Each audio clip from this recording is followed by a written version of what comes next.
High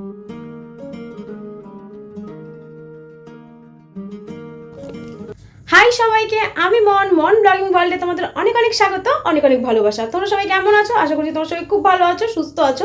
আমিও ভালো আছি, সুস্থ আছি। নতুন একটা ভিডিও তো তোমাদের অনেক অনেক ওয়েলকাম। তো এখন থেকে আমার ভিডিওটা স্টার্ট করছি, কেউ স্কিপ করবে না, পুরো ভিডিওটা দেখবে। আশা করছি আজকের ভিডিওটা একদমই ছোট হবে। তো বড়মশাই বললো রেডি হও। আমি বললাম কেন? তো বড়মশাই বলছে আজ তোমাকে নিয়ে বাইরে খাওয়া দাওয়া করতে যাবো রাতের বেলা। তো আমি বললাম আচ্ছা ঠিক আছে, তো রাতে রান্নাটা করতে হবে না, সব থেকে বেশি খুশি হচ্ছে আমি তার জন্য।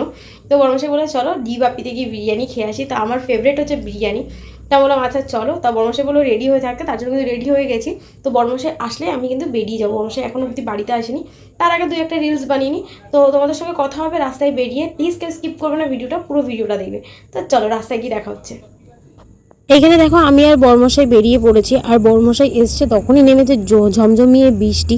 তো তার জন্য আমাদের বেরোতে আরও লেট হয়ে গেল। আর ততক্ষণ বসে বসে বাড়িতে বসে রিলস বানিয়েছি, সেইগুলো তোমার ইনস্টাগ্রাম অ্যাকাউন্টে পোস্ট হবেই। তো তোমাদের সঙ্গে কথা বলতে বলতে চলে এসে একটা ফোনের কভার নেওয়ার জন্য এই কাকুর দোকান দিয়ে একটা ফোনের কভার নেবো। কারণ আমার যে ফোনের কভারটা রয়েছে ওইটা না আমি রান্নাঘরে ভিডিও করে করে না পুরো কভারটা হলুদ হয়ে গেছে। ফোনের কভারটাও পছন্দ করা হয়ে গেছে। আর যখন এসছি কাকুর দোকানে ভাবলাম একবারে প্রোটেক্টরটাও চেঞ্জ করে নিই, কারণ প্রোটেক্টরটা হালকা ফেটে গেছিলো।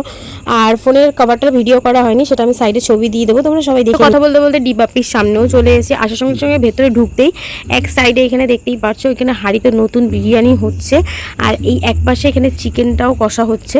আমি পুরোটাই তোমাদের সঙ্গে শেয়ার করব। আর এখানটায় দেখো কি দারুণ লাগছিল যখন আগুনটা উঠছে, দেখতে বেশ ভালোই লাগছে। আর এখানে দেখো কিছু খালি হাঁড়ি আছে আর কিছুটা ভর্তি হাঁড়ি আছে যেগুলো ভাপে যাবে। আর এখানে দেখো কয়লাটা রেডি করা হচ্ছে, এই কয়লাটা ঢাকনার উপরে দেবে তার জন্য। আর আমি এখানে দাঁড়িয়ে আছি, কেমনভাবে দেখো আর ভালো লাগছে না আমার। আর এখানে দেখো পেঁয়াজ আলু সব কাটা হচ্ছে, আর এখানে না খুব পরিষ্কার পরিচ্ছন্ন কাজ বাজ হয়। আর এখানে দেখো দুটো দাদাভাই মিলে চিকেনটা কিন্তু কষা করছে। এবার চলো ভেতরে যাওয়া যাক। তো ভেতরে ঢুকতে এখানে লেখা আছে বাংলায় ডি বাপির বিরিয়ানি, যারা ডি বাপিতে এসো তারা তো জানোই।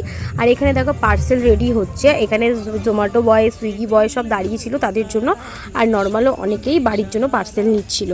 আর এখানে দেখো আমরা অর্ডারটা দিয়ে কিন্তু এসে বসে পড়েছি। আর এখানে দুজনে বসে গল্প করছিলাম আর একটু সময় কাটাচ্ছিলাম, কারণ দুজনে তো এখন আর সেরকম বাড়ি থেকে বেরোনোও হয় না আর সময়ও কাটানো হয় না।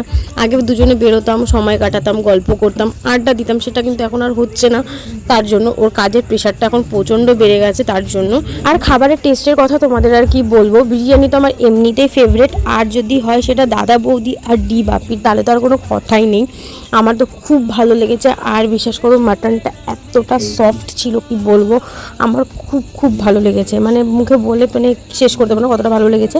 আর যারা তো খেয়েছো তাদের তো আর কিছু বলতেই হবে না আমার, কারণ তারা তো টেস্ট জানোই কেমন এখানে বিরিয়ানির। তো এখানে খুব ভালো লেগেছিল আমার খেতে। আর এখানে দেখো বড়মশাই এক্সট্রা একটা চিকেন চাপ নিয়েছিল। আমার বড়মশাই কিন্তু চিকেন চাপ খায় না, কারণ ও পছন্দ করে না চিকেন চাপ খেতে।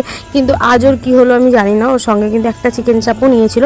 তো আমাকে বলেছিল তুমি চিকেন নাও, আমি বললাম না আমি চিকেন নেবো না, কারণ আমি একটা দিয়ে খাচ্ছি মাটন দিয়ে, তার মধ্যে আবার চিকেন নিলে একদম গড়মলে হয়ে যাবে পুরো এই বিষয়টা। তুমি খাও, তুমি নিয়েছো তুমি খাও। তো এখানে দেখতেই পাচ্ছ কতটা সফট মাটনটা ছিল, আমার তো খুব ভালো লেগেছে। তো খাবার পরেও না আমাদের প্লেটে অনেকটা করে খাবার ছিল, আর আমার না খাবার নষ্ট করতে খুব মায়া লাগে। আর আমার থেকে বেশি আমার বড়মশাই একদমই খাবার নষ্ট করতে চায় না। তো এখানে আমাদের অনেকটা করে খাবার নষ্ট হয়েছিল। তো বড়মশাই বললো এই খাবারটা যদি আমরা নষ্ট না করে আমরা যদি বাইরে এনে কুকুরদেরকে দিতাম তো খুব ভালো হতো। আর এখানে দেখো কতটা করে খাবার নষ্ট হয়েছে আমাদের দুজনের প্লেটে। এখানে আমার তো কম নষ্ট হয়েছে, কারণ আমি যতটা পেরেছি চেষ্টা করেছি খাওয়ার জন্য। আর এখানে দেখো আমার বড়মশার প্লেটে কতটা খাবারও নষ্ট করেছে। আর এখানে দেখো আমি হাত ধুয়ে চলে এসেছি, এসে এখানে একটুখানি কোল্ড ড্রিঙ্কস খেয়ে নিচ্ছি। আর আমার বড়মশাইয়ের একটা ব্যাড হ্যাবিট আছে, সেটা আমার একদমই পছন্দ না, কারণ ও বিরিয়ানি খেলেই কোল্ড ড্রিঙ্কস অর্ডার করে। আর ও বিরিয়ানি আর কোল্ড ড্রিঙ্কসটা একসঙ্গে খায়, সেটা আমি একদমই পছন্দ করি না। আমি ওকে বারণ করি, ও বলে কি হবে, আমি আগে বিরিয়ানিটা খাই তারপরে কোল্ড ড্রিঙ্কসটা খাই, এটাই কিন্তু উচিত, আগে বিরিয়ানি খাও তারপরে কোল্ড ড্রিঙ্কসটা খাও। আর আমি একটা কোল্ড ড্রিঙ্কস নিয়েছিলাম, তাই আমি খেতে পারছিলাম না, কারণ আমি কোল্ড ড্রিঙ্কস একদমই বেশি খেতে পারি না। তো আমি হাফটা খেয়ে বড়মশাইকে দিয়ে দিয়েছি। বড়মশাইকে বললাম এবার এটাও তুমি খাও, তোমার কোল্ড ড্রিঙ্কস এত ভালো লাগে, স্প্রাইট এত ভালো লাগে, তুমিই খাও। তো এবার আমি বাড়ি চলে যাবো, বাড়িতে গিয়ে এবার তোমাদের সঙ্গে একবারে কথা হচ্ছে। বাড়িতে চলে এসেছি, তো এসে শাড়িটা চেঞ্জ করেছি, শুধু ফেসটা এখনো অবধি ক্লিন করিনি, ফেস ওয়াশ করবো। তো তোমাদের সঙ্গে তো একটা কথা বলাই হয়নি, আমি দেখো একদম চুল কেটে ছোট করে ফেলেছি, কারণ প্রচুর চুল উঠছিল মাথা থেকে, কি করব বুঝতে পারছিলাম না, তো চুল কেটেই ছোট করে দিয়েছি, কারণ মায়া লাগবে না, চুল উঠে যাচ্ছে, ছোট রয়েছে উঠে যাক, কোনো ব্যাপার না। যখন বড় ছিল একটু চুল উঠছিল, প্রচুর মায়া লাগছিল, আর একটা সময় কিন্তু আমার মাথায় অনেক চুল ছিল আর চুলটা অনেক লম্বাও ছিল, কিন্তু সেটা আমি আস্তে আস্তে হারিয়ে ফেলি। আর তোমাদের সঙ্গে তো অনেক বকবক করেছি, তারপরে চলে গেছিলাম বাথরুমে ফ্রেশ হওয়ার জন্য। আর এখানে কিন্তু ফ্রেশ হয়ে চলেও এসেছি, আর মাথায় দেখো চুপচুপ করে তেল দিয়েছি, কারণ চুলটা একদমই উঠে যাচ্ছে, আর এখন ভেবেছি সপ্তাহে 3 দিন করে তেল দেবই। তো আজকের ভিডিওটা কিন্তু এখানেই শেষ করছি। তোমরা সবাই ভালো থেকো, সুস্থ থেকো, আসতে হবে, আসি, দেখা হবে কাল, টাটা সবাইকে।